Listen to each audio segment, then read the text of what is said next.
There was conversations all season, playoffs. Is Anthony Edwards about to be that next face of the league? Is Anthony Edwards on a historic run? He got Jokic up there. He beat Bron. He beat Steph. Beat KD. Where does Anthony Edwards go from here? Looking at this offseason for him, Timberwolves in general, which we will get to because we got to talk about Julius Randle looked like he was going to get the Supermax the first two series. And when they needed them, we saw the Julius Randle revert back to old ways. So specifically though, Anthony Edwards, where does he go from here this offseason? I mean, he's got to work on making his game more efficient. Everything, things are too hard. All right, like you're taking these deep threes. I know the adjustment he made this summer was taking more threes, and he was making more threes because he's worked on his shot. There's a lot of credit. The kid works hard. You can see he works hard, and he cares about being a better basketball player. And you can't say that about every single NBA player. You can't.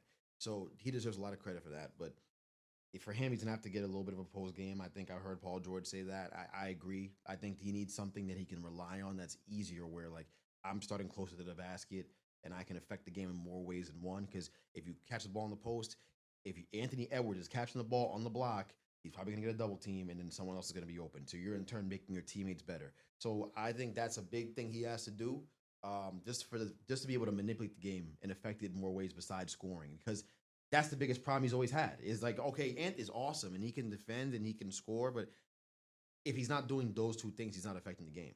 Mm-hmm.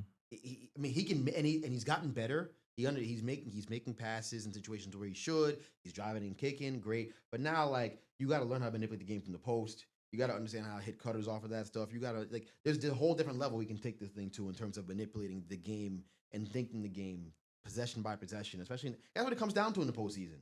Period. I think Tyrese. That's what makes Tyrese awesome. That's what he's been doing. Actually, manipulating the game. He's been doing that, and so I think that's the next step that guy has to take because he has the ball in his hands too often to just be looking to score.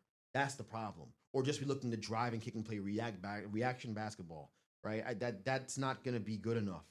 Because if your guys aren't making threes, then that ship is sinking. You're going home, right? That's the reality of it. So you got to get guys easy baskets. Playing in the post allows you to do that. You can play off cutters. Just work on your passing. Work on easy finishes around the rim. He's a strong guy. Work on touch finishes around the basket.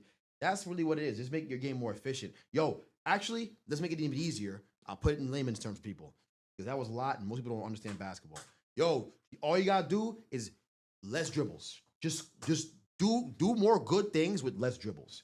Score, pass, line drives, less dribbles, and all in less dribbles. And he's gonna be a much better basketball player because he still has all this too. He still has all the dribbling and all the combinations and all that stuff. So if he can do it in less dribbles, he's gonna be a much better basketball player, and the Timberwolves will be a much better basketball team.